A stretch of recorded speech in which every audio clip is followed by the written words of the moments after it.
Greetings, one and all. I think we're live. I think it's working. I believe it is working. Okay, so this was not planned, obviously. I mean, I planned it yesterday, but sometimes you go on YouTube, okay, and you find a video in your recommended or whatever, and you look at it and you're like, what the hell? What does that mean? And then you watch it, and I watched this video, and as I watch it, it just got odder and odder. It just kept. This might be the most insane. I mean, this is not clickbait. This is the craziest Assassin's Creed video I've ever seen. So the title is Assassin's Creed taught me the Templars were right all along. And so when you hear that, you might think like, oh, it's gonna be like a meta thing about like the whole series, but it's not. It's like an Assassin's Creed 1 review mixed with like an in defense of the Templars. but like it's very we'll get to it, but it's sort of like vague, like I don't know, it's like the objections to the assassins are like what the Templars in the game say. It's like very well, maybe we'll just get started. I don't know how long I should wait. But it's very and then I look, there's like some weird I don't want to spoil too much, but there's some like weird political hinting that sort of gets dropped in with like no explanation. I need you guys to help me discover what this means. I don't know. I'm tempted to put her at 1.25 because she talks really slow, but I think I'll just go default because I don't want it to. Oh, what the hell? Play Assassin's Creed 1 Why did that happen? Okay, anyway, I'm gonna let it rip, I think, and we'll get it started and we'll see where we go from there, okay? Disclaimer. I am not the real Desmond Miles. I am the Desmond Miles from Wish. No comment. Please don't judge me. I tried my best. Okay, so this is actually, there's something to be learned here, okay? This text on screen, it's going to come in hot later, okay? That's all I'm going to say. When I started playing Assassin's Creed 1, I didn't know much of the background of the lore or anything like that. So I was This is the correct way to play Assassin's Creed 1 because the more you know, the stupider everything is. just expecting history in a way. You know, hooded figures leaping across ancient rooftops, dramatic assassinations, maybe a bit of religious tension thrown in there. But with I don't really have any. That's just an odd. Religious tension. Interesting. within the first hour, I realized that this wasn't historical at all. This was a philosophical game. Sometimes even accidentally philosophical, but in a way that I didn't expect from something released in 2007. I don't, because I think the accidental means like they get the bad guy's point across. I don't. Yeah, we'll keep waiting. Not to undermine old games at all, because if you know anything about me, you know that I have a lot of respect for older games. But that realization in the first hour of the game changed how I saw everything that followed. Because while Assassin's Creed 1 sets up this clean fight between good versus evil... That's fucking... Already I'm like, you've completely lost me. Like, I feel like the premise of Assassin's Creed, conceptually, like the original, is like imagine a world where every conspiracy theory is correct, all at the same time. Like, so it's just so weird to be like the main villain of the first game is your mentor. Like, how can it? She has a Templar toy figure to the lower left of her. I know it. No, she's gonna say something way crazier than that. You're not ready. I promise you're not ready. Assassins for Freedom and Templars for Order. But it's funny because like this is a good criticism of like bad Assassin's Creed stories, which is like most of them. But like the first game does such a good job of having the like obviously fighting for freedom is like the good thing or whatever. But there's so many hypocrisies in like Al Mualim's version of it that is so directly dealt with. It's just super weird to like. I can't imagine playing Assassin's Creed 1 and being like, Ah, yes, the good guys are the assassins who like freedom, and the bad guys are the Templars who want control, and there's no gradient between them at all whatsoever. The more I played, the more that binary started to blur. It's Okay, I can't tell, because here's sort of the problem of this video in general, is that she correctly sees the game blurring the lines, but she thinks that like she's coming up with it. Like I don't like she thinks that she's like, oh, they think they're making this point, but actually it's a lot more gray. And it's like, no, that's the game. The game said that. started feeling like both sides were wrong or at least missing something. Yeah, no, okay. What struck me the most is how the game keeps insisting that freedom is sacred. But living in a world that already has too much chaos, where laws exist mostly on paper and justice feels optional, I have personally learned that freedom without order is not peace, it is noise. So This is like a thing that's technically true, but like you sound like you sound like a movie villain when you're saying that, like, because she never says anything like specific. It's just like order is good and too much freedom can be bad, actually. And it's like, I agree with you technically. You're technically correct, but you're saying it in like the stupidest way possible. as strange as it sounds, I shouldn't say that's not fair. It's just like it's very vague and like meaningless is what I really mean. while the game wanted me to root for the assassins, part of me Like even that framing is like Assassin's Creed 1 wants you to root for the assassins. I think it wants you to like think about them, but like root for the, you know what I mean? Like who's playing Assassin's Creed? Like it's like uncovering a conspiracy. It's not like fighting a war. You know what I mean? Like that game just isn't like that. It's just not how Assassin's Creed 1 is. It's just weird because a lot of the games kind of are like how she's describing, but Assassin's Creed 1 is so not like that at all. began sympathizing with the Templars instead. Now, this video is not a political commentary or pure Keep that line in mind. criticism of the game. It's more like a reflection of what happens when a game accidentally mirrors the moral confusion of the real world. When you start to realize that villains might have a point. That's the... It's like she watched Infinity War and she was like, yeah, but if you have too many resources, or if you don't have enough resources, like that would be really bad. Maybe too much population. It's like, yeah, no, you're supposed to understand the villain's perspective. That's the point of the game. And that maybe the so-called heroes are just too naive to see that. And that's crazy because like Assassin's Creed 1 is so like about understanding, like they interrogate the assassin perspective so hard. Like I don't know how you could possibly think that about the first game in particular. Like Al Mualim's biggest failure is that he correctly teaches his student to question too much, which like makes him his greatest weapon against himself, because he correctly puts in the idea that like you should question everything.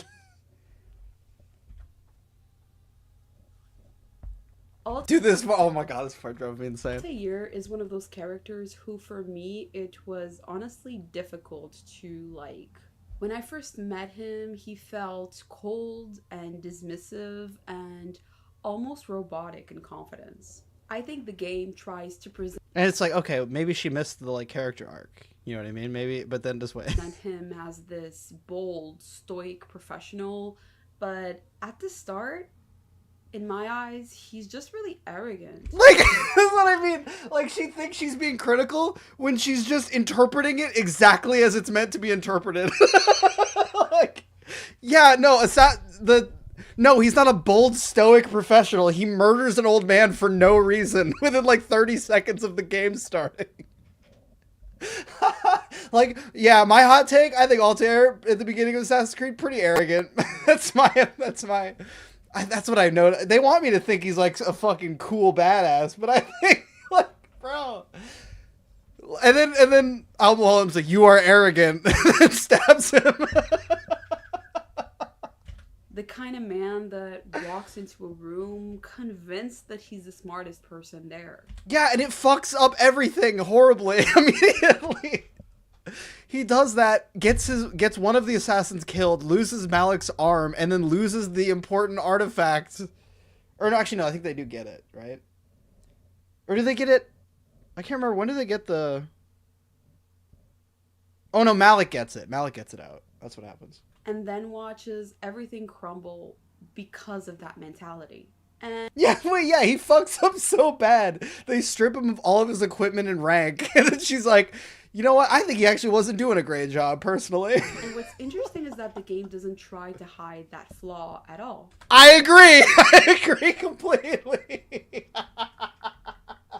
Altair's fall from grace, getting stripped of the rank he had, publicly confronted by Al-Mualim, forced to start again, is not subtle. And Dude, what's going on? What's happening? Okay, it's not subtle, guys. It's not subtle, and you should have noticed. and it does something very effective. It turns the whole assassin's fantasy into a lesson about humility. Okay, I can agree with that. Sure. You can't just be skilled, you have to be disciplined, patient, and aware that your version of the truth might not be the only one. Yeah. Well, I don't know if it's not. That's not really. Assassin's Creed isn't about like understanding other people's perspectives. It's more about like questioning your reality. You know what I mean? Like it's not. I wouldn't really word it like that. It's not about like. It's not about your reality. It's not really a your reality game. It's like a there is reality, and then there's all these people in it that like do their own things inside of it and try to like create whatever world they're looking for inside of it. You know what I mean? Like the nothing is true, everything is permitted thing is like you hear it and you think it's like, oh, we can do whatever we want, but then the like Altair's arc is realizing that it's not telling you what to do. It's just what is true. That is the case. Nothing is true. Everything is permitted is real life. And then you have to be smart enough to know that and act accordingly and like correctly in that like paradigm. And still, as I kept playing, I couldn't ignore how unquestioning he remained toward the... What? he is so questioning that Al Mualim pulls out his sword and says, maybe I should fucking kill you. Like he starts off unquestioning and then he asks questions and then the questions don't get good enough answers and he goes, listen, motherfucker, you're going to tell me the answers because I'm not going to do your killing for you anymore if you don't. Like it's like the best. It's my favorite scene in the entire game. Is him going up to Al Mualim and going like, "I am. If you had someone else, you would have used them by now. Answer my fucking question." brotherhood. Even after Al-Mualim betrayed him, Altair never truly stops to wonder whether... Okay, yeah. So where she's going with this is like, well, the freedom guy, the guy who taught you that you should care about freedom, has actually betrayed you. So maybe you should abandon freedom altogether. Have you thought about that? After Al-Mualim betrayed him, Altair never truly stops to wonder whether the whole philosophy might be built on sand. He's obedient to a fault. It's such a weird, like, we should fight against people who try to control us. And then the guy who taught you that tries to control you. Why would your response to that be to think people need to be controlled? You know what I mean? You'd be like, oh, wow, even the guy who taught me this wanted to control me. I definitely, like, I would think that would make you double down, surely. You know what I mean? Like, power will even corrupt my master. I must work to prevent that even harder. Almost desperate to obtain approval. Like, I'm trying to picture Altair at the end of the game being put in that situation and then coming to the conclusion that like the Templars were right. Like, how could that ever happen?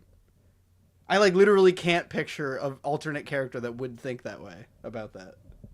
And I think that's where I started to drift from the game's moral center. Because to me, the assassins started looking less like rebels fighting for freedom and more like pawns. Hold on, before she even finishes the sentence. Are the assassins like rebels fighting for freedom? Like, that's not really... Like later on in the later games, sure, but like not in the first game. They're just trying to stop this plot. There's like evil men who must be stopped, and you don't really know why, and then you find out why, and then it turns out it's a conspiracy from your like leader. They're like fighting for freedom angle isn't really like that's what Altair turns them into. They're not even really about that. Pretending They're like trying to get peace. That's like what they say. They're going for peace. it's like rebels fighting for freedom, and more like pawns pretending to be free. Like this is the critique that Altair would make of the assassins, which is why the entire thing gets reformed after the game. They talk about choice, but everything they do is controlled by orders, by ideology, by Al-Mualim himself. And I find this ironic because the assassins, the so-called defenders of freedom, Like so-called by who? That doesn't come up in the game at all. I feel like part of this kind of happens with the games in general, and this is why like AC1 is like its own little self-contained thing, is the like meta of the overall package gets kind of put back into AC1. And like AC2 kind of follows it up well enough that I don't mind it. But very quickly I kind of don't like taking the later games and putting them on AC1 because like AC1 is just so tight comparatively. Because it's like nobody who just played AC1 would think like, the freedom fighter assassins who stop the tyrants. Like that's just not really what the game is. It just sort of gets retconned into that by everything else. are the ones trapped by Well, I shouldn't say retcon because like Altair makes it into that later. Like it does become that, but it's not that at the time. assassins, the so-called defenders of freedom, are the ones trapped by obedience and judging the Templars for seeking order. An order Like it's like seeking order is such a like it's what fucking Robert Assad would say to you. It's like she's just reading the bad guys like spark notes. Like, oh, they're just fighting for freedom by like drugging homeless people and, like burning books. It's like listen, the bad guys in AC1 want to put an artifact into a satellite to mind control the human race. Like, can we chill out with the whole order thing? Altair consistently betrayed the order multiple times, and that's why he's seen trying to do something different with the assassins. They're flawed, but she acts like they're outright demon. Well, it's not even. It's like she acts like the game acts like they're perfect, which is like just I don't know who you're arguing against, bro. That didn't happen. that they follow too. So when Al-Mualim's betrayal finally came, I wasn't shocked. I was more like vindicated. It confirmed what I had been. And like, what are you talking about? Like Al-Mualim is betraying everything he says philosophically. That's not like a criticism of his philosophy. That's a criticism of like him as a person. Like it's like, oh, he kept telling me about how we should be free, and that's how I knew he was gonna try to take control of everything. Like what? What do you mean? I wasn't shocked. So when did she say exactly? Al-Mualim's betrayal finally came, I wasn't shocked. I was more like vindicated. I just don't. Why would you be vindicated? Wouldn't the nature of this artifact make assassins fight for freedom? I guess, but it's just a weird like. They don't know about that at the time. Like the modern day ones do, but like the ones in the past don't know about the future satellite to come or whatever. It confirmed what I had been feeling all along, that blind loyalty, even to a cause that claims to be righteous, is still just blindness. And yet the game frames Altair's growth as redemption, as if learning to obey better is the same as learning to think. What? Okay. What are you talking about? Because I feel like she's conflating Altair believing in like human freedoms and Altair believing in Al-Mualim the man are like the same thought. But the point of the game is that like Al-Mualim hands you this freedom idea and he's like, no, this is good. You should do this. You should question everything. You don't know what's true. And then Altair, like, he's just kind of feeding you bullshit to keep you going, to get what he needs done. And then you take it in, but you like really believe it. And you're like, wait, yeah, I should question everything. What the hell? And then he goes like, but also you shouldn't question me because I'm in charge of you. You should just listen to me. And you're like, well, no, I should question everything. I should, like, you wouldn't want to see the video she made about ACT. Well, listen, the stream's probably going to be short. I might have time. I haven't seen it though. I'm a little excited. That game probably, honestly, that game's script isn't as tight, so I feel like she might have more to play with. But also, I feel like the bad guys aren't as good in AC2. But yeah, it's just, he's not learning to be more loyal. That's not what happens. He becomes less loyal because instead of working for a man and doing what the man says, he becomes a true believer in like an idea. And then the idea carries him through to beating the man and like saving the world or whatever. You know what I mean? But then even at the end of the game, he gets the apple. And then he's until he gets it, he's like, wait, this has to be destroyed. We have to destroy it. And then Al-Mualim sees him get it, and he's like, all right, you gonna destroy it, buddy? And he says, what's the line? He's like, I can't. And then he says, oh, you can, but you won't. Because he knows. Like, yeah, the point is that at the end of the game, they go like, and this might corrupt him too. Like, you don't know where this is gonna go. They like cliffhanger you with Altair potentially getting corrupted by the power of the apple, which is like the broad human nature power corrupts whatever, you know, you get it. Critically. And it's not that Altair doesn't change, he does. He becomes more quiet, more deliberate, but I never fully warmed up to him. Because does it become more quiet? I mean, he kind of just stops talking shit. Like, he doesn't talk less. He just talks less shit. Because I couldn't stop thinking that he was fighting for a system that didn't truly deserve his full loyalty. And in that sense, his story started feeling less... Wait, I'm sorry, I think I missed something. Because I couldn't stop thinking that he was fighting for a system that didn't truly deserve his full loyalty. He thinks that. The point of the game is that he discovers that to be true. That's what I'm saying. Like, I feel like she wrote down on the papers, like, Templars equals control. Oh, sorry, 1 second. I got beans on the stove right now. This MF... Oh, fuck, did I just unplug my mic? This MF eating beans, bro. Sorry. My bean timer went off. Shit, what did I just say? The Fighting for a system. Oh, she like wrote down on a piece of paper, like, Templars equals control, Assassins equals freedom. And like went with, like, accepted that foundationally before playing the rest of the game. So then it's like, there's no, the Al-Mualim Altair relationship isn't like really at the forefront of her mind during any of it. System that didn't truly deserve. Yeah, like, it's weird to say he's fighting for a system when he gets rid of that system immediately at the end of the game. Like, the follow-up to this game, like, obviously you shouldn't, it's not that, like, AC2 is canon to this game, if that makes sense or whatever. But it's like, if she, or if, fuck, I lost it. I lost the thought. If the natural follow-up to this game is that he completely redoes their entire belief system, clearly he's not like 100% adopting their current belief system. Because those, either Assassin's Creed is like a massive piece of shit game that rewrote everything, or like it was the natural follow-up and that idea didn't make any sense.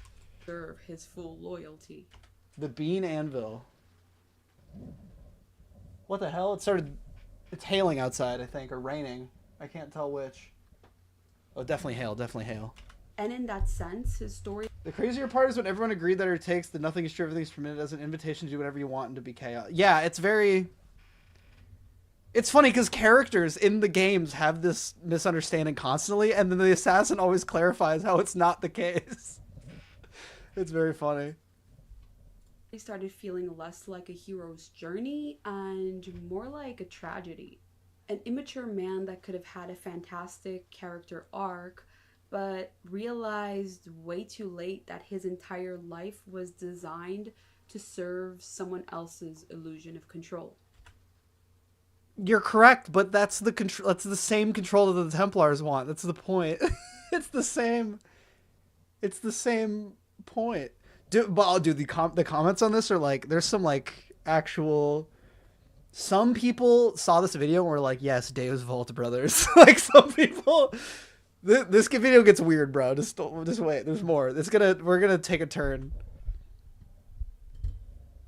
The assassins like to talk about freedom like it's a holy word, something pure and almost sacred. Nothing true, everything is permitted. It sounds deep. Oh, great timing. She says this right now. Okay. Almost sacred. Nothing true, everything is permitted. It sounds deep when you first hear it. No, it sounds shallow when you first hear it, and then you realize that it's deep. Like a rebellious whisper against tyranny. No, that's not the point.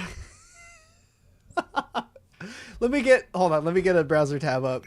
Altair, it commands us to be wise. Do you remember, Altair, what does the assassins fight for? Peace in all things. Yes, in all things. It's not enough to end the violence one man commits upon another. It refers to peace within as well. You cannot have one without the other. So it is said. So it is. But you, my son, have not found inner peace. It manifests in ugly ways. You are arrogant and overconfident. Were you not the one to say that nothing is true and everything is permitted? You do not understand the meaning of the phrase, my child. It does not grant you freedom to do as you wish. It is knowledge meant to guide your senses. It expects a wisdom you lack. That's like Act 1. That's like the first conversation. I was hoping to get the I want when Altair returns it. Commands us to... Okay, here we go. Before you go, I have another question for you. Of course. What is the truth? We place faith in ourselves. We see the world the way it really is and hope that one day all mankind might see the same. What is the world then? An illusion, one which we can either submit to as most do or to transcend. What is it to transcend? To recognize nothing is true and everything is permitted, that laws arise not from divinity but reason. I understand now that our creed does not command us to be free. It commands us to be wise. Like, it's so good. The writing is so fucking good, bro. Like, she is Act 1 Altair being like, oh, so they're just saying you should do whatever the fuck you want. That's clearly bad. Or I guess it's not even Act 1 Altair. It's like someone listening to Act 1 Altair. It's like there's the rest of the game happens after that. You're supposed to pay attention to the rest of it too. And then what does Ezio... Ezio says something when they're walking into Masyaf. Ezio, Masyaf... nothing is true. Ezio... Here, you know what? I have the clip. Let's watch the clip. It's on Instagram from Assassin's Creed Legends, okay? Can I get audio? Nothing is true. Everything is permitted. That is rather cynical. Like, immediately she's like, oh, so you can just do whatever you want? That's fucking worthless.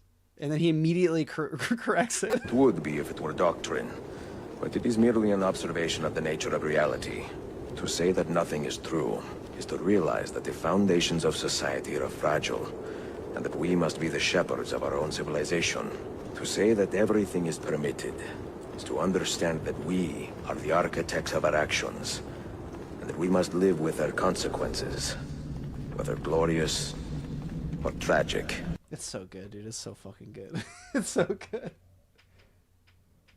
And it's funny because, like, even the gameplay, like, reinforces this so well. Because you have, like, the high-low profile system. It's like... The low profile is entering the, like, matrix. It's like you're walking in the illusion. You're pretending that you're part of this normal system that's going around in the world. And then when you do the, like, free running in high profile, it's like anyone could do that at any time. We could all just climb fucking buildings to get around, but we don't because we're part of this, like, society that's like around us. And then you can just press a button and you exit that whole... Like, it's so meaningful. I love Assassin's Creed 1 so fucking much, dude.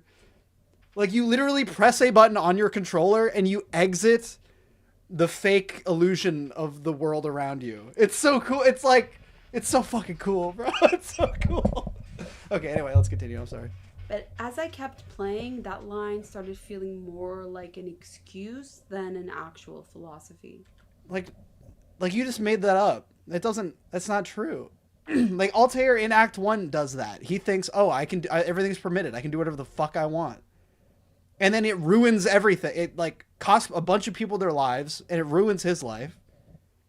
And then he has to learn that that's wrong. That's like the point of the game. A slogan for people who think they are enlightened, but they still move like pieces in someone else's board.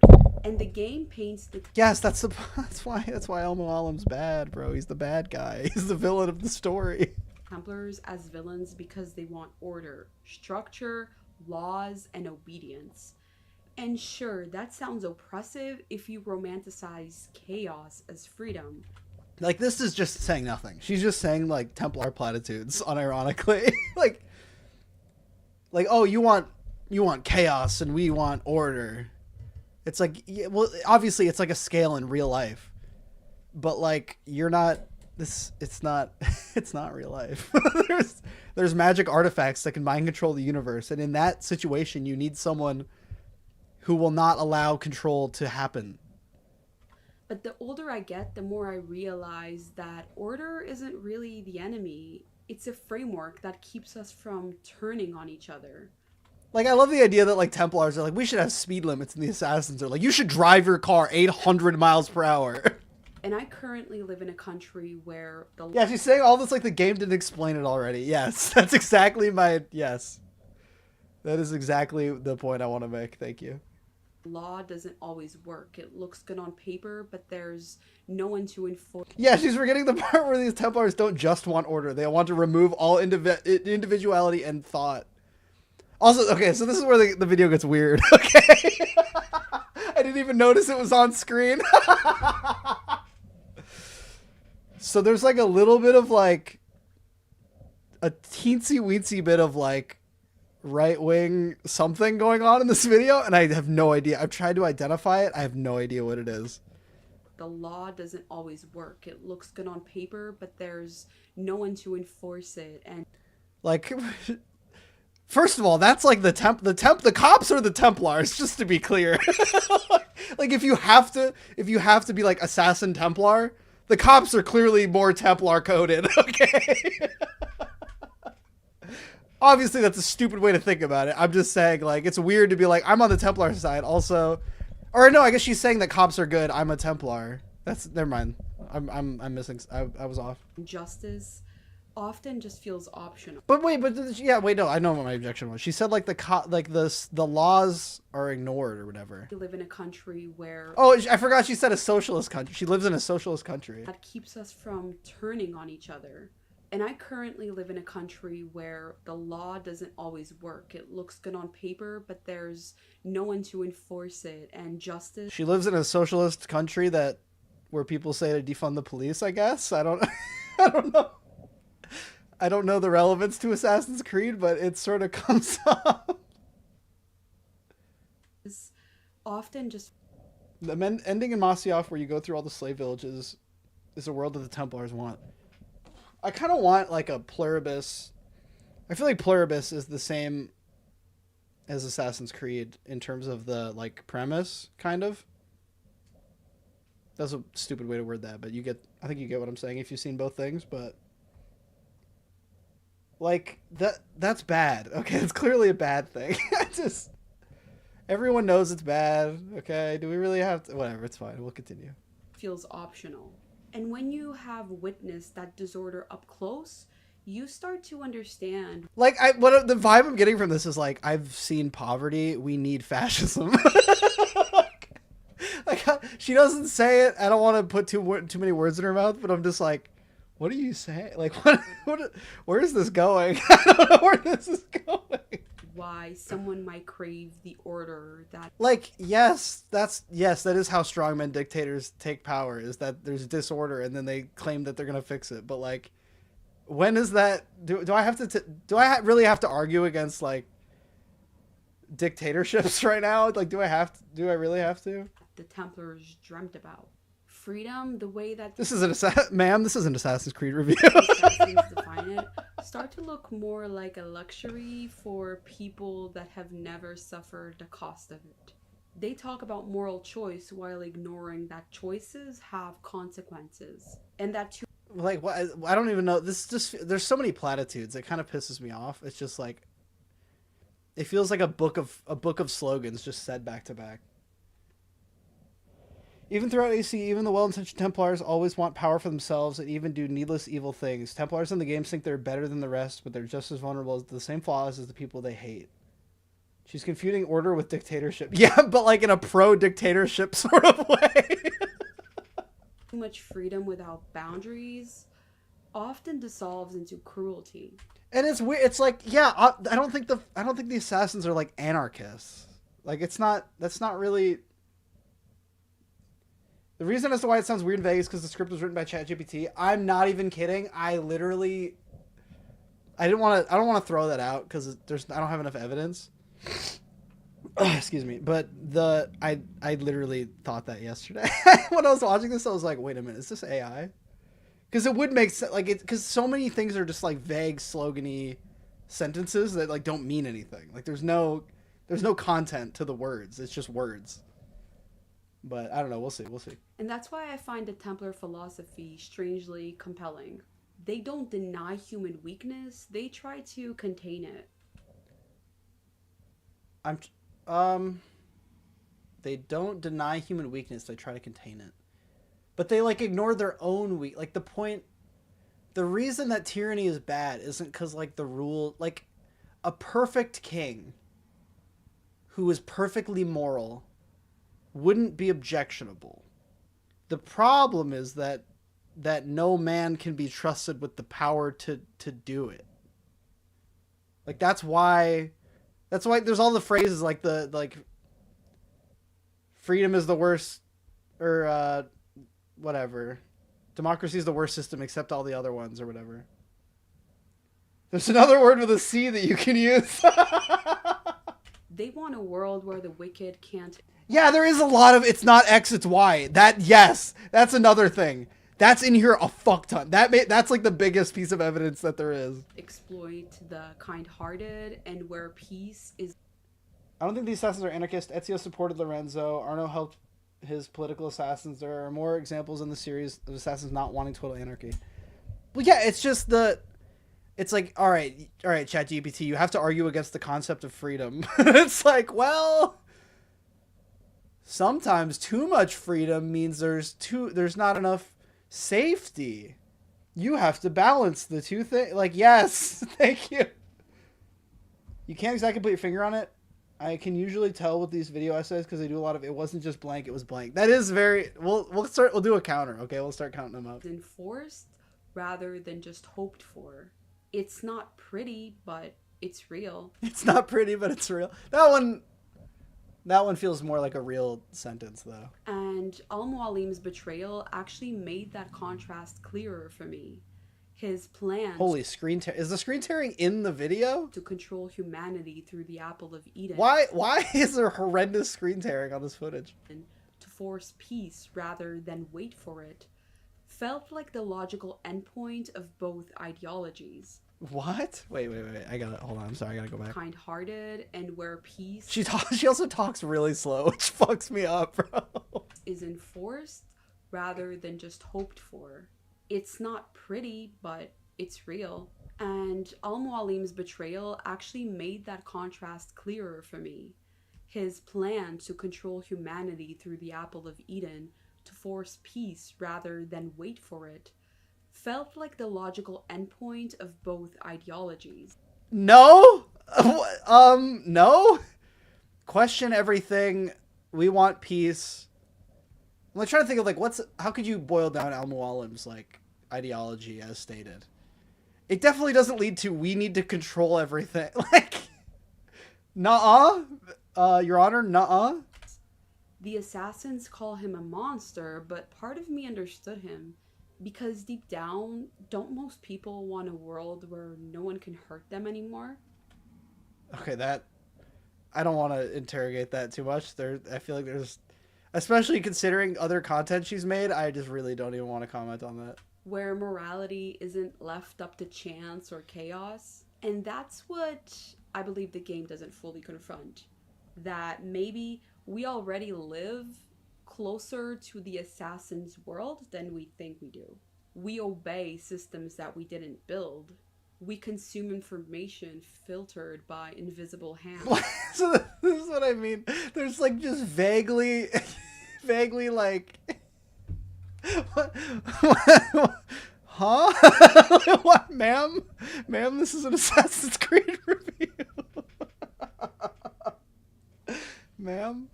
Ma'am, what did you mean? What did she mean by this? What does this Templar icon mean? what does that mean? Getting built. Oh no, I'm buffering. Why? Damn it. Hold on, let me check my web usage. OBS why is Radman using 6 megabyte? Okay. Are we good? Are we... No, it says it's buffering still. Why? Maybe the real assassins were the friends we made along the way. But it's not an Assassin's Creed review. I mean, let's be real, it is, but... I don't think BlackRock's relevant regardless. Okay, can we agree on that? MetaQuest remote desktop.exe. Okay, I don't know how to... Can I... If I lower the quality of this, would that help? We consume... No. I don't... Okay. I mean, the audio should be fine. I don't know how to fix this. I'm sorry. We recommend they use a higher bit rate. Oh, what? What do you mean? But I'm dropping frames. Why would I increase the bit rate? Information filtered by invisible hands, and yet Like that's like okay. I'm getting some 4chan vibes from this video. we call it freedom. And when someone tries to instate a little bit of order and enforce laws, Wait, also I just realized she's going like the assassins are just like Palestine, the Templars are just like Israel.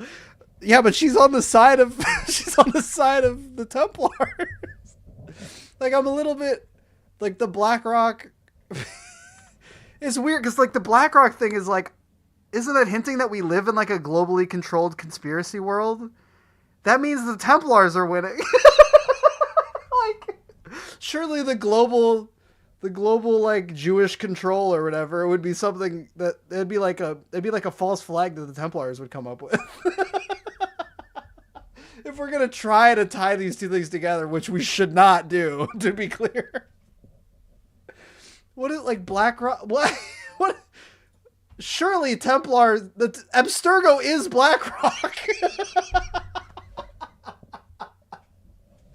Sorry, holy shit. We're only 8 minutes in. Holy fuck. we call that oppression. Oh, and far right. We call it far right when there's rules.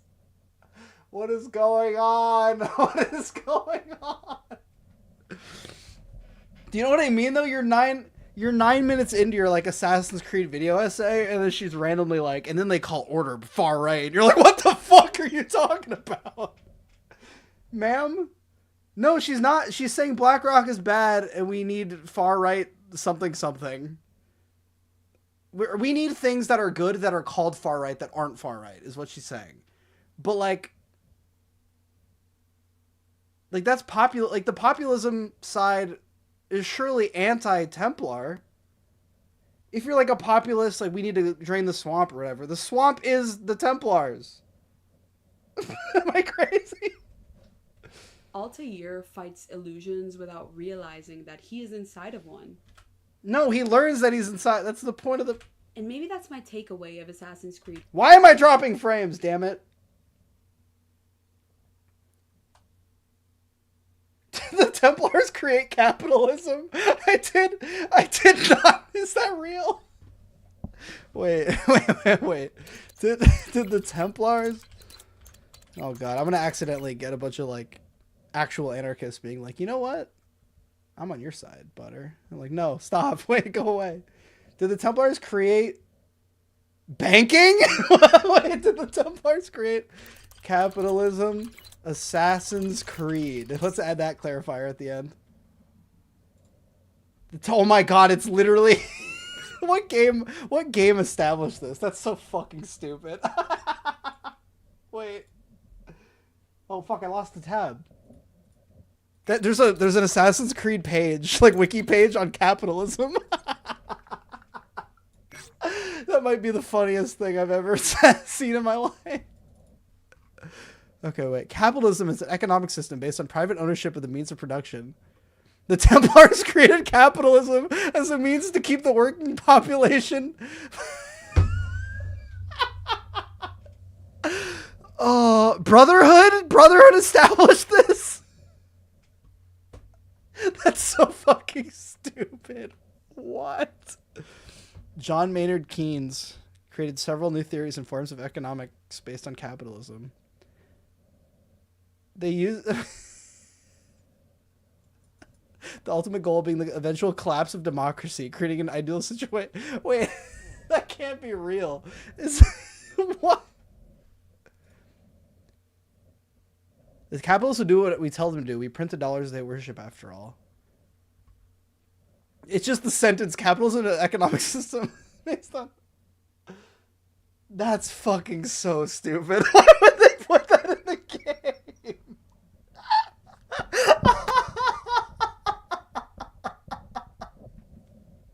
Holy shit, I can't believe that's real. I cannot believe there's a Jesus Christ... There's a Jesus Christ Assassin's Creed wiki page, and there's a capitalism Assassin's Creed wiki page. Holy fuck, dude. Maybe she was right, dude. Maybe she's right about all of this. My source is that I made it the... One, not just questioning who controls history, but questioning whether freedom itself is even real. What? What does that mean? I don't know what that I don't know what that means. Please use a keyframe frequency of 4 seconds or less. Currently, keyframes are not being sent out enough, which can cause buffering. I don't know what that means. I don't know what that means. What do I do? How do I fix it? Chat. What do I do, chat? What do I do, Lord? Stream health. Error. Edward Kenway rolling in his grave when he realized the assassins want to control free markets. No, the Templars. It was the Templars. They made capitalism. So. Oh yeah, true. Wait. I just realized that who's fighting the capitalists? Wait a minute. Or just another story that we tell ourselves so we can feel comfortable inside a cage. Okay. All right. Cool. If I had to describe Assassin's Creed 1, it would be beautifully empty. At first glance, it is definitely stunning. Vast cities drenched in sunlight, the hum of markets, guards barking at you in the distance.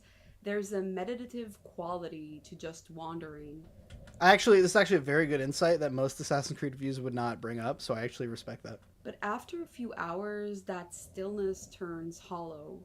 The cities start to blend together. What do you mean? They have Fallout 3 style color grading where every city's a different color, so you know they're different. Damascus. And actually, honestly, I'm joking when I say that, but like, I feel like the actual maps are quite different from each other. Like the way the buildings are pretty different. At least like Jerusalem is very, like all the buildings are like shorter and flatter, and you can like jump across them a lot more. I don't know. I don't really think I agree with that. Acre, Jerusalem, all built from the same stone, echoing the same sounds.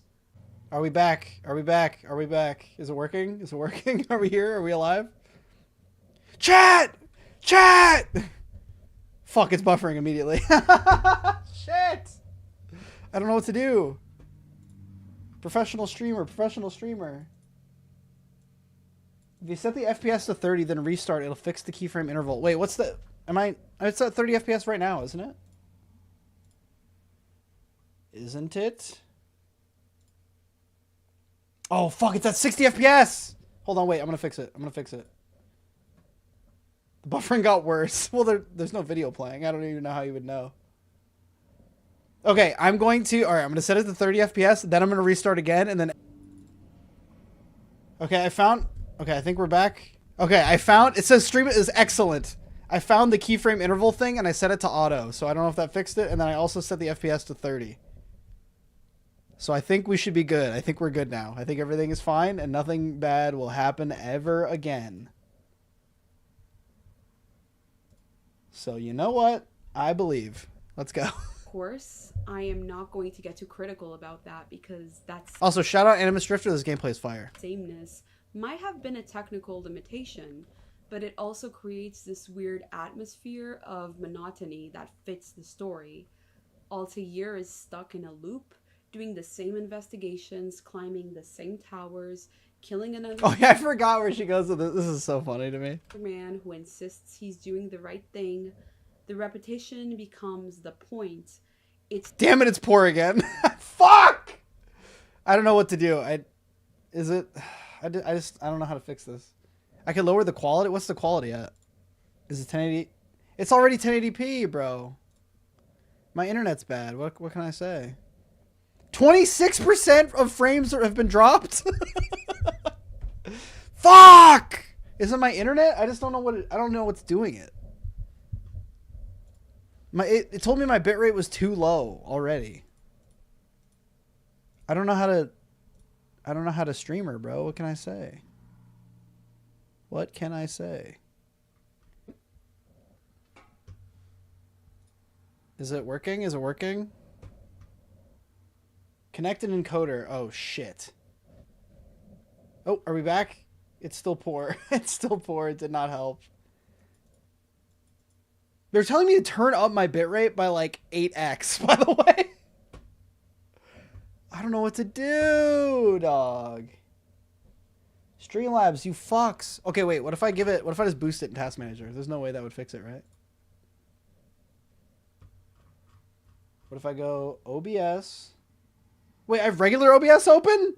Oh my god, that might do it. Oh. The monkey stopped? Oh, the monkey's buffering on my end. What the hell? We fucked it. We fucked it. Okay, wait, Streamlabs is there. Where's Task Manager? Okay, Streamlabs.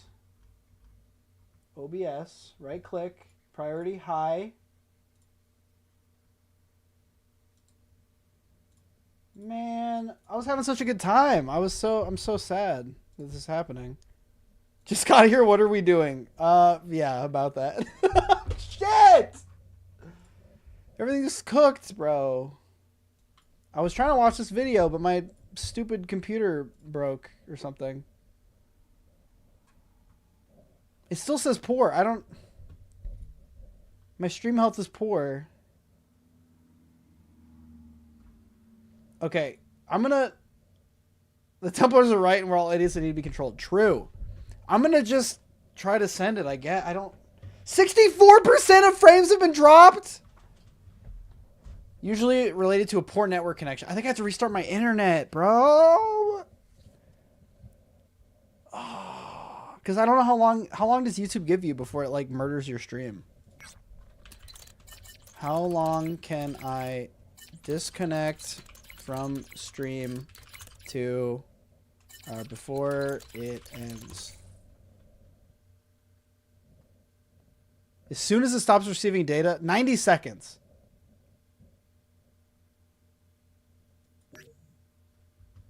Bro, my internet's not going to restart in 90 seconds. I mean, I have to do it. There's nothing else we can do. It's that or give up, so. Wait, it says it's good now! Are we so fucking serious? Are we super duper serious right now? It's this weird atmosphere of. Okay, fuck it. I'm just gonna let it ride until it fails again, and then I'm gonna restart my internet, I guess. The story. Altair is stuck in a loop, doing the same investigations, climbing the same towers, killing another man who insists he's doing the right thing. The repetition becomes the point. It's not just tedious gameplay, it's actually the lived experience of being a pawn in an endless cycle of ideology. So this is like the funniest point ever. She's going with the Assassin's Creed is repetitive point, but it's actually a praise because because the game is intentionally tedious to get across what it's like to be Altair. That might be the funniest. That's what I should have said in my video. Be like, oh, you think this game's repetitive? Well, actually, it's on purpose, idiot. Maybe a gamma ray from the sun hit your internet provider. It is hailing. Maybe. Oh, and it stopped hailing. Maybe that's what happened. Maybe the internet device was attacked by falling ice. I've heard people call the game repetitive but atmospheric, and I think that's a pretty fair description. It's like walking through a museum that never changes exhibits. You admire the architecture, you respect the craftsmanship, but eventually you just God damn it, bro! It's bad again. I'm restarting my internet. I'm pulling the plug. Well, I hope it. I'll come back. Okay, everyone come back. Everyone don't leave. I swear, it's gonna be so great. Everything's gonna be so great. Where's the button? Damn it! Is that my? Holy shit, we're back! We're so back! It says good. Warning, please configure primary and backup streams correctly. I don't know what that means. I think we're back. We're so back. It's because you're a pawn buddy. want to leave. Still, I think I can't oh wait, I forgot to turn off the BRB. Sorry. ignore how ambitious this game was for its time. The sense of scale, the free running, that fluid motion across rooftops. It's revolutionary. Even now, there's something satisfying about synchronizing from a viewpoint. Oh wait, what quality do I have this video at? Oh, that's 1080p premium. Okay. Diving into a haystack. I mean, there's a reason why this particular feature hasn't changed even in the most modern iterations of the game. That is a very funny thing to say. Yeah, Assassin's Creed Parkour is so good. There's a reason they never got rid of it and ruined it. It's simple, but it taps into something primal, the fantasy of freedom and motion. It's also very funny to say that, like freedom. Oh, freedom just in the way you move around. Freedom is valuable. Interesting. The irony, of course, is that even your freedom in this world is scripted. You can climb anywhere, but you are still following orders. I mean, there's goals you have to. I mean, you can just run around. Like, you can. You are free to just run around. You can literally do that. That's kind of something that's kind of funny about Assassin's Creed, is it almost has to be open world in a way, just because, like, you have to be able to do whatever you want thematically. You know what I mean? Like, in terms of gameplay, I'd probably prefer if it was linear, because they'd probably do a better job, but, like, you need to just be able to fuck off, or else there's like a lie. It is like a lie built in. The world looks open, but it behaves like a corridor.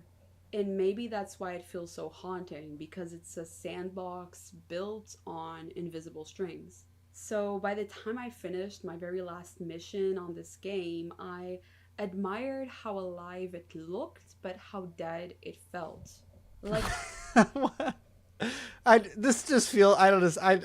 part of me doesn't want to engage with this. I'm like, whatever, man. Sure. Whatever. I don't fucking care, man. Whatever. The game itself was aware of its own illusion.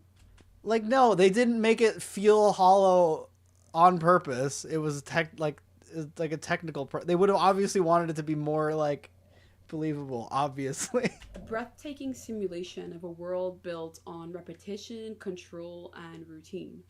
Like, the world of Assassin's Creed's gameplay is not built on control because there are fucking objectives to do. Like, can we calm down a little? Playing Assassin's Creed 1 felt like learning patience by force. It's definitely not a smooth ride, not even close. The combat, compared to the later iterations of Assassin's Creed, felt brutal. A little... I don't know if I'd say brutal, but it's harder. It definitely makes you try more than most of them. Every swing feels heavy. Every counter has this tiny margin for error. Tiny margin for error? Are we super duper serious? That punishes impatience. I mean, a little bit. I was just bad at it, and presented without comment. Yeah, I definitely was bad at it. Oh, never mind. Sorry. But eventually I realized that the game wants you to struggle. I mean, look at your fucking health. How bad does it... It was just error. How bad does it really want you to struggle? How bad does it really want you to struggle? That punishes impatience. At first I thought I was just bad at it, and yeah, I definitely was bad at it, but eventually I realized that the game wants you to struggle. It's not meant to make you feel powerful, it's meant to make you earn precision. And that's Well, don't tell my comment section that. something that modern I hit F. games rarely do anymore. Got to the capitalism tab with the little Assassin's Creed logo. It's so fucking funny. Oh, this just hits right for me. Something about this is the funniest thing that's ever happened in my life. Aim assist, right? And we got used to that Also, we don't have and to make you earn precision. And that's something that modern games rarely do anymore. We have aim assist. Like, I agree that modern games often are too low friction and don't make you try enough, but like aim assist is not an example. I mean, I guess there's like an overtuning of aim assist maybe in like really modern games, but that's not. I think she's talking about the concept of aim assist, and it's like, no, it's because the controller fucking sucks. Like, it's not because people didn't want to get good with controllers. It's because like controllers are a worse aiming input, so we had to make it easier. It's really funny the game directly addresses the point she makes and she ignores it. Yeah, yeah, totally. The arrogant Altair thing is one of the funniest. Like, like, this guy, he seems kind of a little arrogant to me. That's my opinion that I have individually. Right? And we got used to that comfort. Smoother animations, instant checkpoints, freedom to spam our way out of mistakes. But in Assassin's... It does feel like generic, like it's kind of not applicable to this game, and it's just like a general statement, which does give me the LLM vibes, but... I mean, it's kind of insulting. I don't want to just throw that out there, but... Assassin's Creed 1, every mistake feels almost embarrassing. And what? What does that mean? And then there's the repetition of missions, the constant cycle of eavesdropping, investigating, pickpocketing. It's the one thing that really exhausted me, so by the end of the game, I just wanted it to be over. The rhythm... That is definitely like... That's from fucking IGN, bro. Like, Templars are good. Side with this kidnapping, drug madman that abuses his victims, but it's okay because he wants to make them mindless slaves for peace! It started as meditation, slowly curled into fatigue. Yeah, true, But even that grind adds something in hindsight. The idea that it's grindy in like a way that's thematically good is so stupid. Like, no, they meant for this. Monotony mirrors Altair's penance. Like, I can't believe anyone would ever like what are we doing, bro? No, it's repetitive and boring because that's what it's like to be. It makes you feel like Altair, bro. It's boring. It's just like his life. He's rebuilding his honor step by step, repeating the same... I get what she's talking about, but what does that have to do with her point? Yeah, no, it's just because that's what I'm saying. Someone earlier said this isn't an AC review. This is absolutely an Assassin's Creed review. It just has like a weird video essay tacked onto the side of it. Action. It just becomes an Assassin's Creed review out of nowhere. With more control each time. It's frustrating as a player, but poetic as a character study. Wait, do people criticize Cars 1 because Lightning McQueen's unlikable at the beginning? Does that happen? That is like a 1-to-1 example. It's like, yeah, no, they give you an unlikable character who learns and becomes a better person. That's like the entire point. Step by step, repeating the same actions with more control each time. It's frustrating as a player, but poetic as a character study. I guess she could be arguing like they didn't intend for it, but it just sort of happened this way, and at least there's like some thematic interpretation of it that is interesting, but it's a little bit, it reeks of cope to me in a way that I'm not a fan of. And the part that still holds up, of course, it's the free running. The fluidity of climbing a tower, the leap of faith, the quiet sense of momentum is timeless. God damn it, the stream status is poor again. We're just gonna ride it out. I don't know what else to do. I have no solution. I'm sorry. I'll have to look into this. I found myself forgiving the game's stiffness at points because of how freeing those moments felt. Also, this is one of those, like, there's a thing that, like, video essay people do where they'll put a clip that's, like, directly the opposite of the thing. Like, ideally, your footage mirrors what you're saying in some way that, like, makes it make sense. But she's like, it's very freeing, the movement, and it's like him slow walking through a bunch of literal, like, mind slaves. It's just like there's nothing you can use in this clip, I guess, but it just feels like not the right place for it. When Altair moved, the quiet sense of momentum is timeless. Yeah, that's LLM shit. Honestly, you guys are talking me into it. Through the world, It was the only time he seemed alive, not a weapon, not a servant, just a human moving through. Not a X, not a Y, but a Z. just the Z.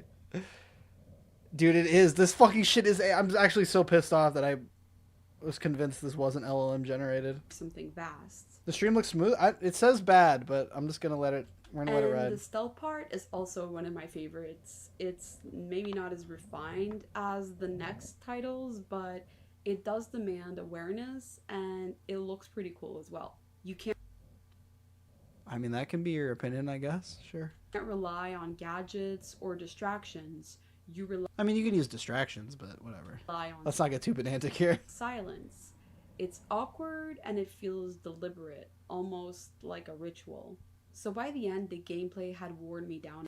The stealth feels. Wait, what the fuck? Wait. You rely on silence.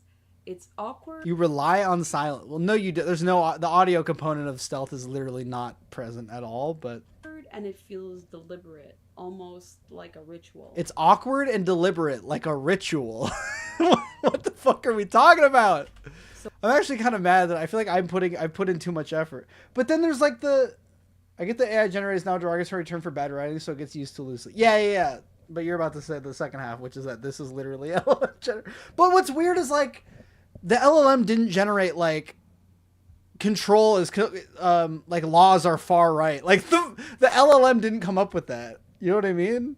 So it's not purely LLM.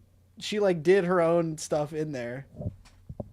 By the end, the gameplay had worn me down a bit. The grind, the slowness, the uneven pacing.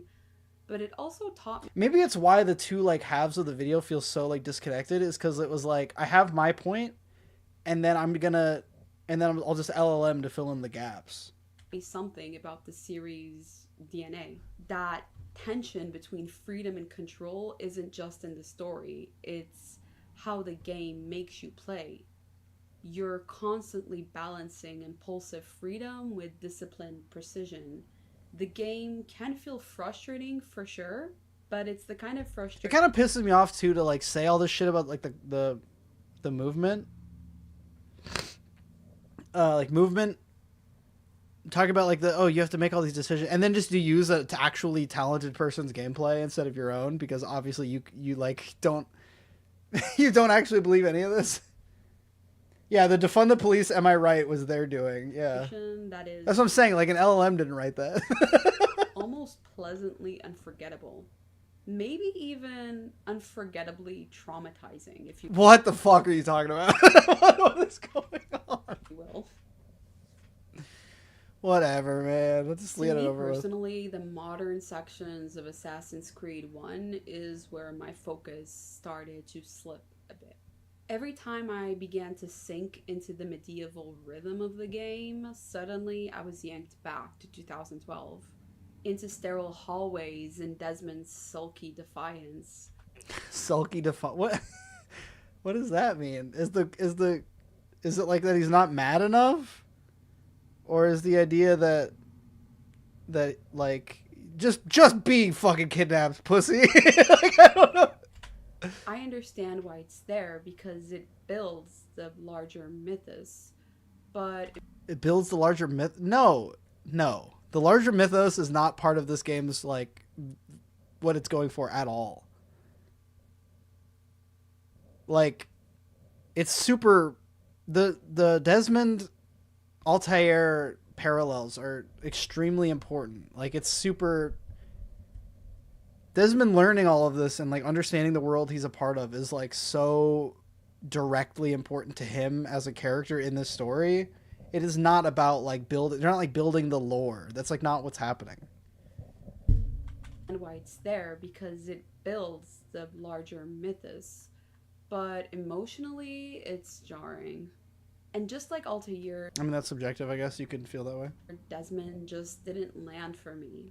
He's supposed to be this everyday man caught in a conspiracy, but I found him too passive. Okay. It's as if he's waiting for someone else to give him a purpose. Yeah, no, that is exactly correct. Yes. The point is that there's like this important war for humanity happening, and he's running away from it because he doesn't want to like deal with the responsibility of understanding. And then he's put in a situation where he has to understand what's going on because it's his problem now. Like, yes, like he's like, I'm just a bartender, because that is what he thinks of himself. He's like, this is some dumb shit that I don't care about. The Assassin Templar conflict boils down to if you think humanity should be governed or free to govern themselves. Everything else is fluff. Since the Templars are the good guys, they're justified in kidnapping Desmond or trying to kill him, even though in AC1 he did nothing against the Templars. Listen, bro, what? You gotta crack a few eggs, okay? What do you want me to say? And that might be intentional. I mean, he's been kidnapped after all, but it makes him hard to root for. And Warren... Yeah, he's hard to root for because he's, like, too passive. I mean, what do you want him to do? Like, you know what I mean? They'll just beat him and then put him in the thing anyway, so he just sort of accepts the circumstances and pays attention. And you steal both. You get Lucy's pen and then you steal his pen. Like, stealing his pen is a very risky and like character filled action. You know what I mean? Like, you to learn more of the truth, I'm gonna risk like whatever punishment I would get for being caught for that. And Vidic has the charisma of a man who's read too many corporate mission statements out loud. I don't... All right, man. And Lucy, she's the only one with any warmth, but even she feels like she's performing calm rather than feeling it. That is performing calm rather than feeling it is for sure LOL. That's ChatGPT 1,000,000%. Desmond can't do anything, but he's hardly passive. He does a lot of stuff. Even while... Yeah, wait. You spy on them like through the vent in the bathroom too. And of course, we can't blame her considering, spoiler alert, the rest of the outcome of her story. Like that line delivery is too real. The script didn't write that. She wrote that for sure. The one concept that I really enjoy about the returns to the modern world in the game is the Animus, a machine that lets you relive ancestral memories through DNA. It's a kind of sci-fi premise that sounds absurd until you start thinking about how much of us is built from those before us. Wait, are you about to... No. Wait. Just to be clear. Humans do not carry the genetic memory of their family members through their DNA. Just to be super duper clear, that is not how that works. That's fine. It's fiction. It's fine to have like a sci-fi gadget that works in a way real life doesn't work. But it's not like super believable. Like, let's not go crazy here. It blurs time in a way that makes the past feel alive and inescapable. That's kind of an LLM line, but I actually agree with it. That actually does kind of... You literally put the ending for the past arc far before this. I don't know what you're talking about. And then there's the bleeding effect. The way The bleeding effect, as far as I know, I don't even think it's in the first game, so... Desmond starts absorbing Altair New Age bullshit. True! instincts, seeing visions, merging personalities across centuries. Yeah, like, that doesn't happen in this game. Humans have an instinctive fear of snakes. Yeah, but it's very, like, with humans, it's very subtle, I feel like. I think most instincts are not... I don't know, it'd be something to look into, I guess, but, like, definitely not in, like, the... It's in, like, a thousands of years of evolution way. It's not in, like, a... This event happened to my grandfather, and it's in my blood. Like, that's not... One of those moments where science fiction quietly turns into horror. Identity eroding under constant exposure to history. The idea that if you stare too long into the past, it starts staring back through you. That doesn't... You're saying this is LLM. This is nothing. This doesn't mean anything. And you start realizing how much of the past... No, if you stare in the abyss stares back. If you stare into the animus, question mark, exclamation point. Past repeats itself without us even realizing it. And I think that's what the game gets right about control. Not just political or moral, but psychological. The animus becomes a metaphor for the same illusion that traps Altair. Desmond is a prisoner inside a system that manipulates what he sees and feels. I actually agree with this. This is actually I think this is a real point. Like Desmond and Altair are in like a different version of the same. Like that's why their character model is like identical. Like that's not, and like Vidic looks like Al Mualim. Like it's sort of a newborns can swim, but yeah, the Animus is sci-fi bullshit. Because he's being... Yeah, but they can't swim because like their great grandfather knew how to swim. You know what I mean? Like their body, there are certain things built in. Obviously, like babies cry and like drink or else they'll die. But like, there was some research on RNA acting like genetic memory, but I think it was on snail. I shouldn't have even commented on it because it's just sort of not important. But studied, trained, and rewritten, just like Altair was. So both men are stuck into someone else's design. I mean, okay, sure. And that parallel might be why, although the modern plot felt detached from the action... It's not... I'm from the action, I guess, but it's not detached from the story. Like, he's seeing how this reality affect... Like, he's learning about the truth of his reality from this event that happened to his ancestor. I still admire its ambition.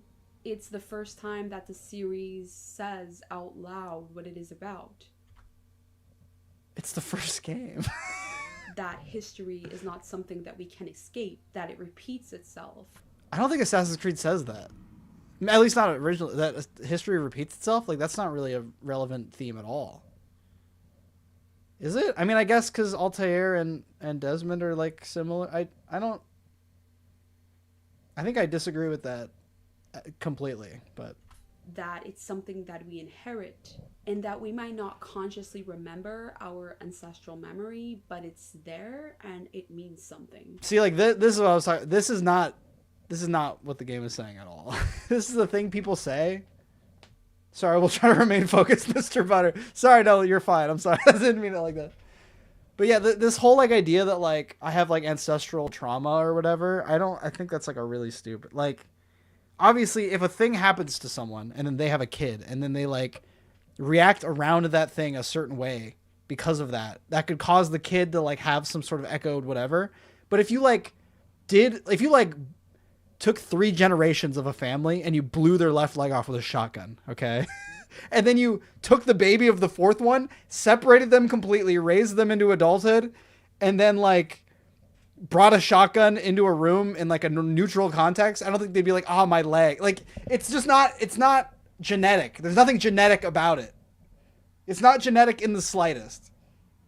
It's worded in a way like generational trauma is not genetic. Okay. There's nothing genetic about it at all. Desmond and Altair have journeys that resemble each other. Altair and Desmond were born as an assassin, but didn't know what it means until they learned what it means to be an assassin. Yes, thank you. That's correct. One of the things that lingered with me most after I finished Assassin's Creed 1 wasn't the plot itself. It was the feeling of unease, of how much of it actually felt real. Okay, this part gets fucking insane. You're not going to believe where this goes. The game mixes fiction and reality so seamlessly that it's easy to forget where one starts and the other one begins. I mean, I don't, And that's part of the magic, but it's also part of the problem. Okay, all right. So where this is going, if you can't tell, is that Assassin's Creed is so immersive that you might think it's real. Keep in mind that like the modern day premise, at least the way I interpret it, of Assassin's Creed is that every single conspiracy theory is real. For me. People play it and walk away thinking that the assassins were a real historical order. Does that happen though? Does that happen? I don't think that happens. I think very, very rarely does that happen. I think that does not. I object. Your Honor, I object.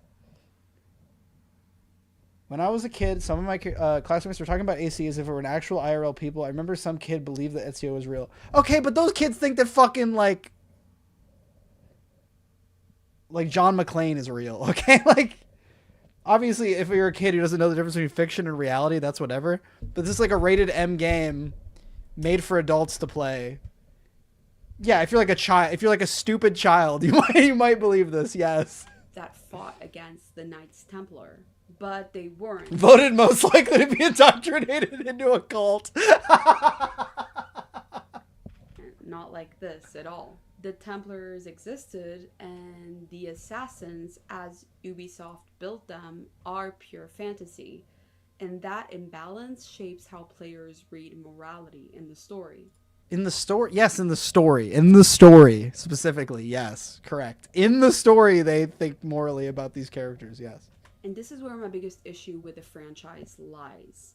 Because creating a fictional group to moralize against a real one feels unbalanced. Most people play the games barely know who the IRL I still don't know how to pronounce that, but yeah, no, it's not about that. It's fiction. This work of fiction was blah blah blah historical, whatever the disclaimer they put at the beginning of all the games is. It's not real, dog. That's them going, hey, this is not real, and we think about people's perspectives when we make this. The Templars become an easy stand-in for control, for organized power, for... You accepted that paradigm this whole video. Everything that people already distrust. And the assassins, meanwhile... And to be clear, the reason that they use the Templars is because there's conspiracy theories about, like, descendants of the Templars controlling the world in real life. That is the point. They're taking the conspiracy theory and they're running with it as a fictional world. That is the point. The point is like, oh, well, what if that descendant, like, hierarchy of control or whatever was passed down all the way to now, and they're still running the world right now? Most accounts from their enemies. We don't know what drove these at. Well, they obviously didn't fucking do it because of the Apple of Eden. Okay, that's the important part that we all need to keep in our heads right now. Become the cool rebel with righteous slogans. That's not. They have one slogan and it's not righteous.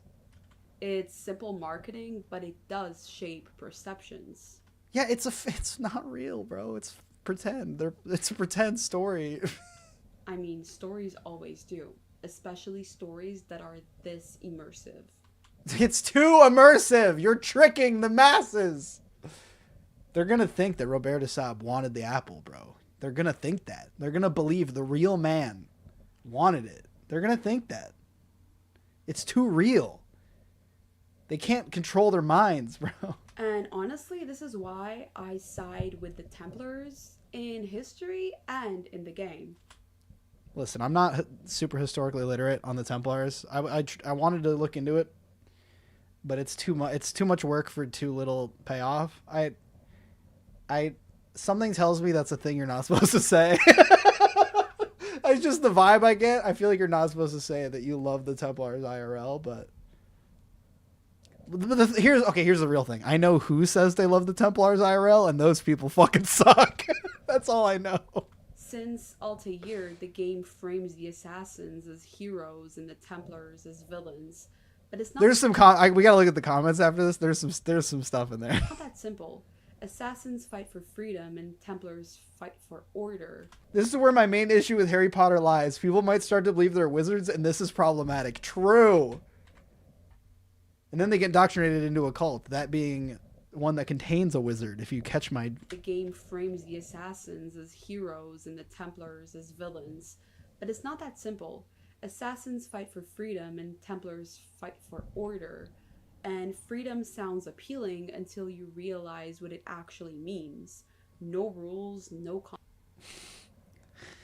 Assassins are anarchists. Remember that. consequences. No consequences. That's a big assassin's viewpoint. There should be no consequences to actions. That's a big thing they say.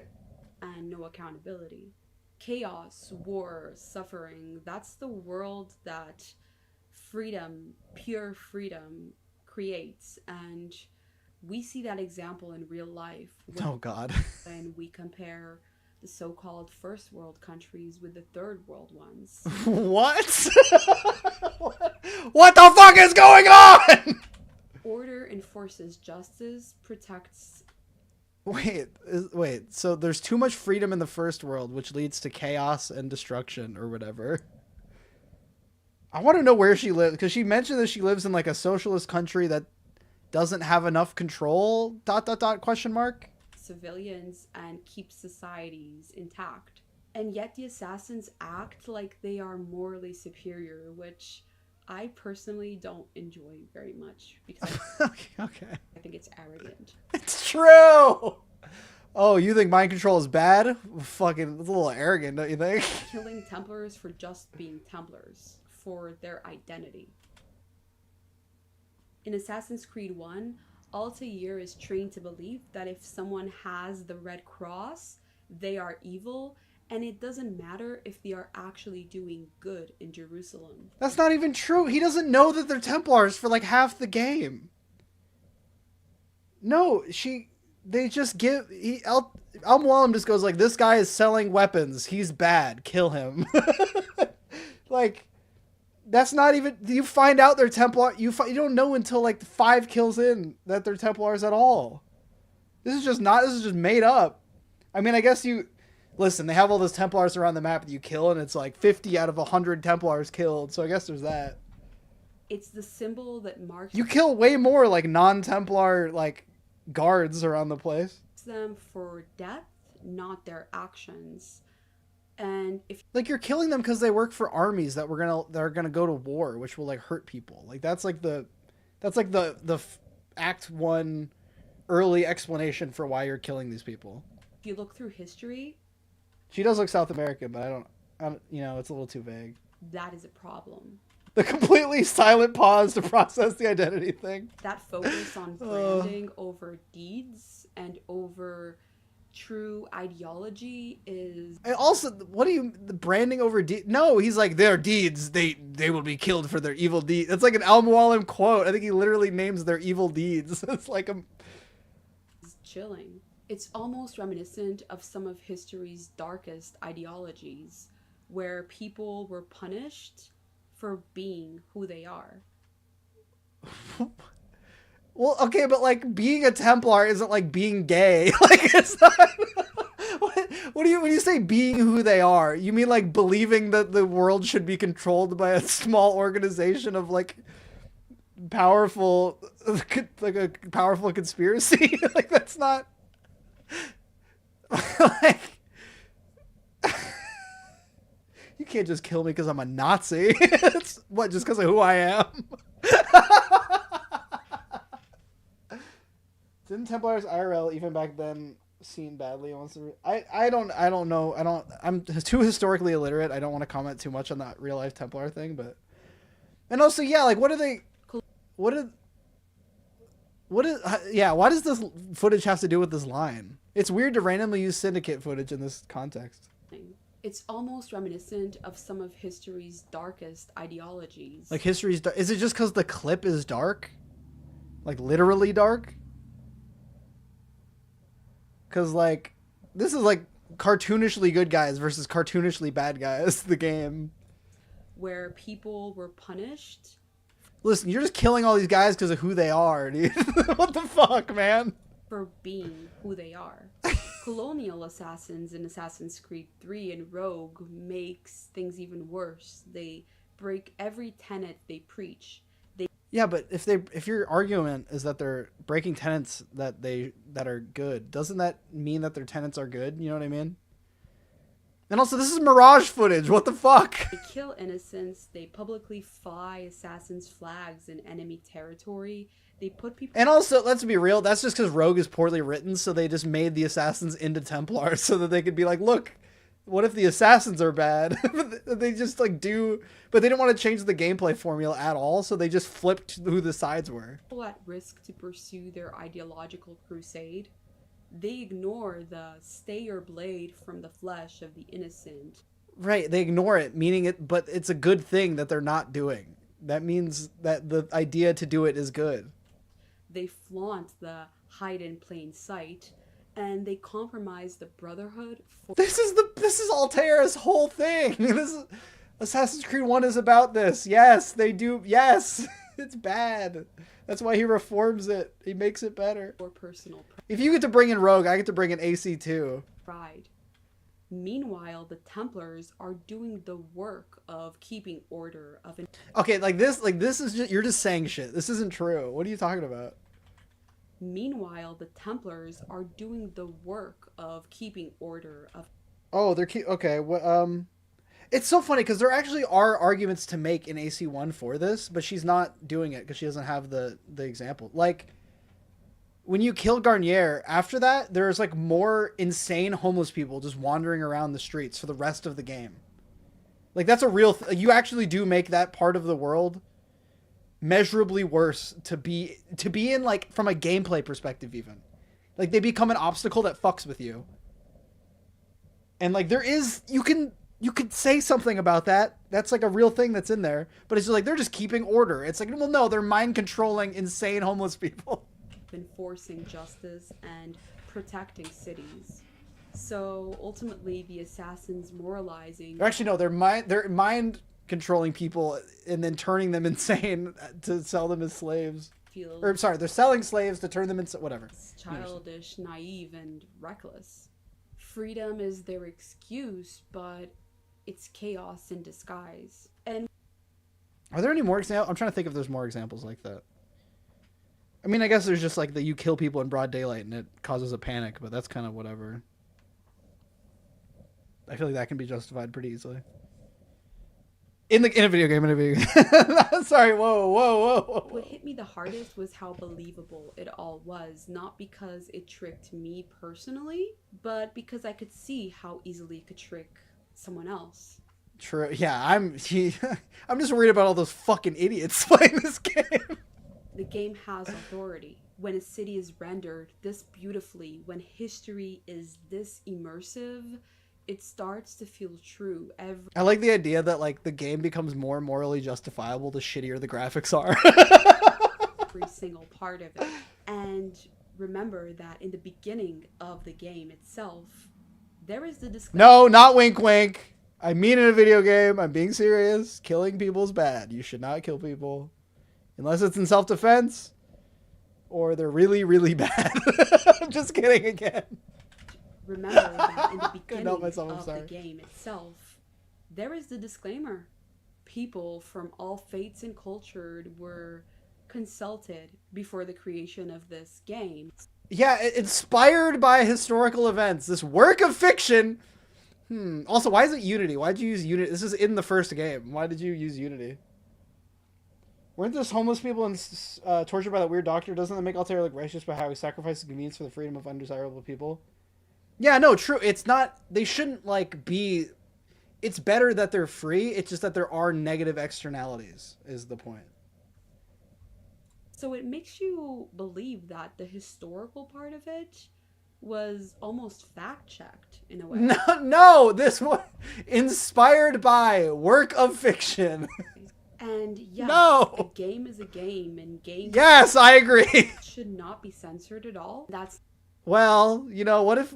Listen, what if the game... What if we need some control, you know what I mean? What if it's causing chaos? Not what I'm advocating for here at all. I am just pointing towards a fact because science shows that immersive storytelling blurs the line between fact and fiction in our brains. What the fuck? I'm not saying we should censor games. I'm just saying that if you play a game that's too realistic, you might literally interpret it as real psychologically. Especially when that storytelling has some historical foundations. And the more realistic the shout out Animus Drifter, this game plays fire. World, the more our empathy latches onto it. So, personally, villainizing the Templars struck a nerve. My ancestors... Okay, this is the funniest. This shit's gonna hit you so hard, and then I'm gonna read a disclaimer from the description that's gonna make your fucking head explode. You are not ready for this. I promise you're not ready for this. Personally, villainizing the Templars struck a nerve. My ancestry ties back to the real Knights Templar. People who built lasting institutions, defended communities, and preserved our culture. Who's preserved our culture? And then this is the best part. You go to the description. Note, when I talk about ancestry here, I'm referring to cultural ancestry, not biological ancestry. So no, my bloodline is not Templar. She's saying she is the cultural ancestry of real Templars who preserved our culture. Dude, I don't know what the fuck that means. Oh fuck. Oh fuck. And then it's so funny because obviously like the whole like this video sponsored by Abstergo is like a funny bit. But the idea that she's like a real life Templar doing pro Templar propaganda is so fucking funny. Oh, this was the line where I was like, okay, I have to stream this. I have to stream this. Who's called, and also if she's like, cause she's like South American of some kind, right? Like what did were the Templars in South America? Like what does that mean? Like, I don't know what that means. Like all the pro comments are like either stupidly doing the everything is permitted thing, or they're usually like Stalin's granddaughter. It's just like people are being mean to the real Templar. Like that's what the real that's like all the pro comments are. It's just people being like, I like Templars actually. Seeing them reduced to a generic villain cult felt lazy, morally inverted, and just kind of wrong. And I'm not even religious. What is going on? What is going on, bro? Ubisoft borrowed their name, but none of their nuance. The nuanced. Listen, listen again. I'm historically illiterate. I don't want to talk too much shit. But how nuanced were the Templars exactly? And that annoys me. Fiction pretending to be memory is powerful. It's not pretending to be memory. Templars were Europe. Yeah, they were like Europe and like the Middle East, I thought. Could she be Italian? I'm just kidding. To get angry in a minute in sci-fi history, it's dangerous, guys. We need control. Manipulative. So by the end of the game, I could see and admire what it had accomplished as a game, as the development, while still acknowledging how easily stories can rewrite our understanding of the past if we have no prior knowledge of history. Which, to be fair, most people... fuck, she got me, bro, she got me. History. So, in my view, Assassin's Creed 1 doesn't just simulate the Middle Ages, it slowly reshapes them, framing real historical conflicts as simple binaries. That doesn't even make sense because you fight both armies in the Templars are part of both armies. Like, the Templars in Assassin's Creed aren't the Knights Templar. Like they're a secret cult. There's like a front. There's like the Knights Templar are the front, and then behind that is a conspiracy of like powerful people trying to control the world. Like you fight both armies in the Altair is like, hey, should we just kill the leaders of both armies to stop the war? And then Al-Mualim's like, no, there'll just be a bunch of warriors going around killing everyone. The apple told her what to say. Okay, anyway, let's keep going. Freedom versus control, good versus evil. And once you buy into that simplification, it's such a nuanced game. It's such a not simplistic game. It actually really annoys me. Stop asking. It's like who actually, like, she's like, oh, you're not you. It makes you stop asking questions, and the entire premise of the game is like, question your reality. It's like if there were 3 words to describe the theme of Assassin's Creed, it's like, question your reality. And once you buy into that simplification, you stop asking who actually wrote the rules. No, the rules are made up is the point of the fucking game. It's the point. All of society's rules are made up. That's what everything is permitted means. That's why it's in there. Nothing is true. Nothing is true means that the rules that society is built on were made up by men. It's like a fucking fedora tipping atheist game, bro. So by the time I reached the end of the game, the final confrontation, the map reveal, Desmond's strange visions bleeding into reality, I mostly felt relief. Not because it was bad at all, but because it did feel dense and heavy. The kind of game that demands patience and curiosity in. Ironically, though, like, this part of it is literally better than most. Like, I've watched a lot of Assassin's Creed 1 reviews. This part is literally better. Just, like, there's actually a better understanding of, like, the game part of it and, like, the story part of it in terms of, like, what it asks from you as a player. The understanding of the events is a little questionable, but Equal measure. I personally would. But the other reviews don't fucking know what happened in the story either, so it's fine. Play Assassin's Creed 1 again, but I do not regret playing it. There's a quiet satisfaction in knowing I started where the series actually began, not chasing nostalgia, but understanding the foundation of the Understanding is just an interesting word. franchise. May the father of understanding guide you. Okay. It's like reading the first draft of a novel that would Oh god, I hate the Assassin's Creed 1 tried and then they fixed it with 2. I fucking hate that. go on to define a whole genre. Rough around the edges, but you can feel the ideas pulsing under the surface. Ayo, pause. The ambition, the boldness, the philosophical bite. And I ended up enjoying that part too. The sheer scope of what Assassin's Creed 1 tried to do worked in a way. That the game didn't just want to entertain, it wanted to argue a bit about morality, about control, about faith, about... Like, faith is kind of... this part is all just, like, actually true and correct and understated.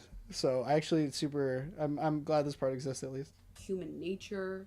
I would argue there are some things that AC1 does better. Yeah, there's, like, the fucking combat's better, the story's better. At least the philosophy is significantly better. The villains are definitely better. All while pretending to be a stealth action game. It's not pretending. That's a weird... Most titles today do not reach that high. It's also funny in a way that a game obsessed with control and obedience became the start of a franchise known for freedom. And then we have one of my absolute favorite Assassin's Creed games, which is number 2. And I believe it took the formula and it made it accessible faster. It did do that. That's true. Warmer and more human. I actually agree with all that too. But it's weird. The parts that she wrote seem better. What the fuck? Honestly, what it feels like to me is that she wanted, like, the clickbait title, like, the Templars are right. And then she just coped the most, like, stupid nonsense imaginable. She and some others in the comments think that the story has some Reddit... Listen, the game does have some Reddit atheist moments, okay? As someone who loves AC1, I think I literally wrote in my giant script about it, like, tip is, like, in there. It does. That's fine. I don't think that's a criticism, but they might. But I am going to leave my commentary on Assassin's Creed 2 for... There's still so much video left. Or I will be talking here for hours. What the hell? That's how much I love that one. So going back to Assassin's Creed 1, it was not trying to please anyone. It felt like it... Not true. Why do you have 1 million health, huh? Because they were fucking playtesters were probably bitching because they sucked. It was testing us. Seeing who would have the patience to dig past the grind and find the philosophy buried underneath it. So when I finally shut... Like, that sentence is actually super based, and, like, most people would not say that about this game. So that's where I'm like, okay, you know what? I should be nice to you a bit. Down the game and... Yeah, it definitely is like a early 2000s kind of take on religion for sure. Installed it, I didn't feel triumphant. And like it was like that was sort of... I mean, listen, I'm fucking not old enough to... I'm kind of just regurgitating when I say this, but like that was countercultural at the time, you know what I mean? But I felt contemplative.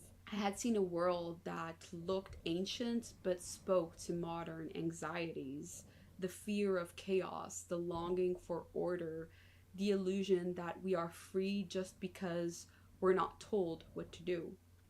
People say the game was supposed to be without HUD. I've seen that from so many people that like I consider in the know. And I've tried to find a source for it and I couldn't find it. Also, Quiet Dude, you should check out my mod. I have a mod for Assassin's Creed 1 that gets rid of the map markers and lowers the health. And it does make the gameplay way, way better. But yeah, I've seen people say it was meant to be without HUD, and like I think the design clearly seems that way, but I don't think there's any like source for that. Like I think it's just vibes, or not vibe, but it's like you look at it and you're like, this clearly was meant with no HUD, but I don't think there's anyone that like said it directly. So probably a lot of people would agree that Assassin's Creed 1 is a game that is hard to love and want to replay. It's a game that you endure more than you enjoy. And yet it stays with you like a book that you didn't enjoy reading, but that you will never forget. What? What the fuck? Has anyone read a book that they hated reading and it stuck with them really well forever? What the fuck? What is this example? Yeah, I wonder how she's going to justify the AC2. Honestly, I want to do... I was going to do both videos, but the stream health thing is kind of... I don't want to... I'd rather fix it, and then... So I might do it a different day. We'll see.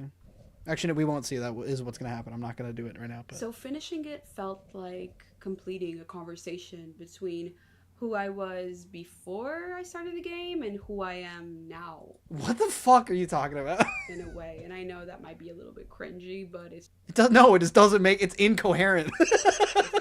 And it pretty much summed up my personal philosophies. Someone who still believes in freedom, but finally understands why someone would shrink. You know what I should do?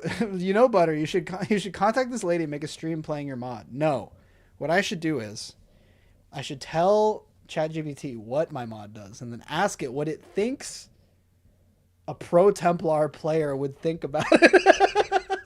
It for order. So if there is one thing that Assassin's Creed 1 left me with, is the reminder that we must always keep an open mind and question what we already know. What? I mean, that's correct, but how do you know that now? I don't understand. Playing it, I started with the assumption that the assassins were the heroes and No, I know she has an HC2 video. I'm saying I was going to cover it in this stream, but I don't want to. Templars were the villains, and the game never... Wait, now my stream health is excellent. Fuck! ...told me otherwise, but by the end it didn't really need to. I had already found my middle ground somewhere in between both. And maybe Assassin's Creed 1 works best when you stop trying to pick a side and start recognizing how fragile both ideals really are. Freedom cannot exist without order, and order means nothing without compassion. Compassion isn't freedom. That's like a different... whatever. And no matter how much control we chase through power, through beliefs, or even knowledge, the world will always find a way to surprise us. He who increaseth knowledge increaseth sorrow.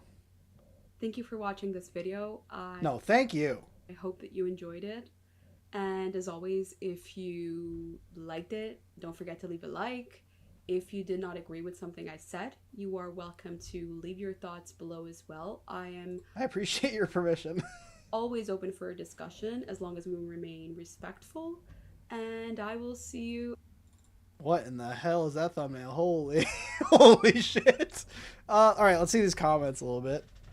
Someone addressed how Ubisoft diminishes the legacy of the real Templars. Oh, sorry. Sad Keanu 13. Okay. Were they the good guys according to your views? Yes, of course, they were the good guys according to objective reality. They had lovely induction rituals involving old school Vaseline and mystery school. What the hell does any of this mean? Modern day Scientology just with invention of banks. They weren't even the good guys according to themselves. Okay, this is a little bit... You have a lot of... Okay, this is just generic YouTube fighting. Hold on. It's a video game home slice. It's not that deep. Okay. The Templar disrespect, both real and fictional, from Ubisoft is crazy. Well, they're French. The French destroyed the real order and caused their entire order to die as heretics or to be subsumed into other holy orders. They're only following tradition. Dude. This is part of a French conspiracy to destroy the Templar order, bro. What the fuck is going on?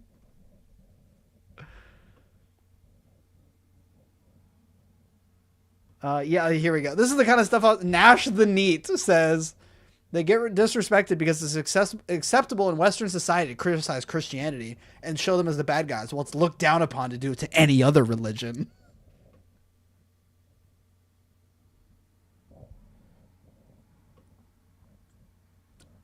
Like, there's very clearly, like, people are part of some, like, weird historical revisionism.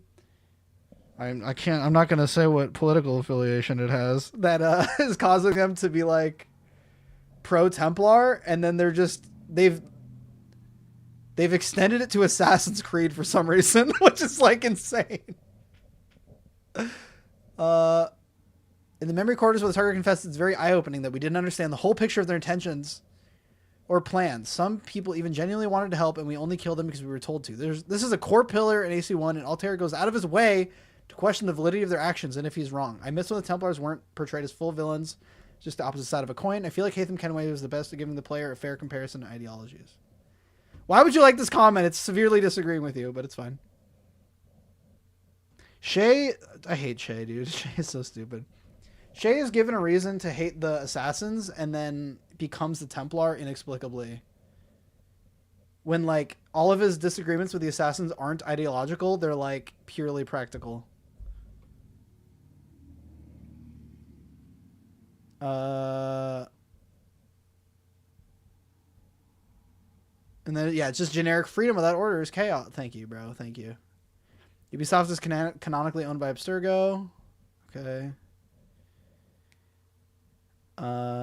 It doesn't command us to be free. It commands us to be wise. Thank you. Thank you, Orsini Productions.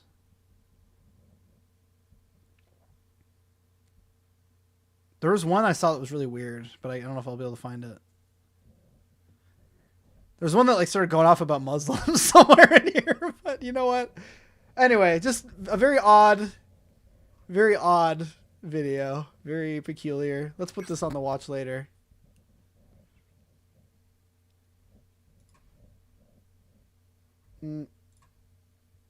What? Oh.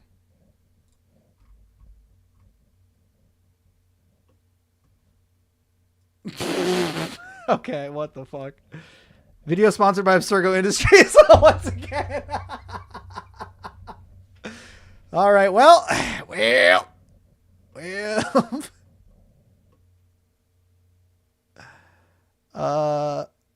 Okay. You know what? Yeah, we'll save this. Honestly though, I like the drip. The drip's kind of goated.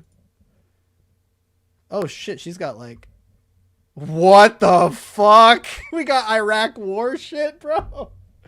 This video is gonna get crazy. I'm excited. What the fuck could this what could possibly be the context of a fucking monastery getting blown up in 2009, bro?